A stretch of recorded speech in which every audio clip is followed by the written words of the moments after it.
விஜய்க்கு தான் நாங்க ஓட்டு போடுவோம் அப்படின்ற ஒரு மனப்பான்மை வந்து விட்டது. இதெல்லாம் ஏன்னு பாத்தீங்கன்னா, அவங்க அதிமுக ஓட்டு போட்டாச்சு, திமுக ஓட்டு போட்டாச்சு, ஓட்டு போட்டு இப்படிதான் ஒரு சில விஷயங்கள் வந்து எதுவுமே நடக்கல, இப்படிதான் போயிட்டு இருக்கு, சராசரியாக அப்படி போயிட்டு இருக்கு, எதுவும் பெரிய விஷயம் இல்ல.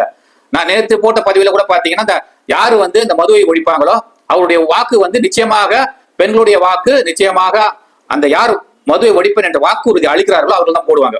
அப்போ இந்த வாக்குறுதியை வந்து திமுகவும் அளிக்க முடியாது, அதிமுகவும் அளிக்க முடியாதுன்னு சொல்லியிருந்தேன் நான். அப்போ புதியதாக வரக்கூடிய கட்சி யாருன்னு பாத்தீங்கன்னா விஜய்.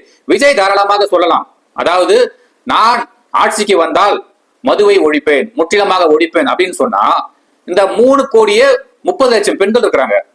இதுல வந்து ஒரு கட்சியை சார்ந்தவர் எடுத்துங்க, அந்த கட்சியில நிறைய பேர் இருப்பாங்க. திமுக கட்சியை சார்ந்த பெண்கள் இருப்பாங்க, அதிமுக கட்சியை சார்ந்த பெண்கள், மற்ற இதர கட்சியில சார்ந்த பெண்கள் இருப்பாங்க. ஆனால் முக்கியமாக அப்படின்னு பாத்தீங்கன்னா பெர்சன்டேஜ் அதிகமான பெண்கள் இந்த மதுவை ஒழிக்க வேண்டும் என்றால் யார் நிச்சயமா ஒழிப்பா அப்படின்னு பார்த்தா அவங்களுக்கு தான் வந்து வாக்கு செலுத்துவார்கள். இதில் எந்த மாற்றமும் இல்லை. நாம வந்து எப்படி நினைச்சுக்கலாம் அப்படின்ற இந்த தேர்தலை தயவு செஞ்சு நினைக்காதீங்க. எல்லா கட்சிக்கும் சரி, இந்த தேர்தலை விஜய் எல்லாம் சும்மா அப்படின்ற ஒரு கனவு காணாதீங்க. விஜய்க்கு வாக்கு சதவீதம் இன்க்ரீஸ் ஆகினே தான் போகுமே தவிர அது டிக்ரீஸ் ஆகாது. ரொம்ப தெளிவா சொல்றேன், டிக்ரீஸ் ஆகிறதுக்கு வாய்ப்பே இல்லை. ஏன்னா மக்கள் அத்துணை பேருமே ஒரு மாற்றத்தை விரும்புகிறார்கள்.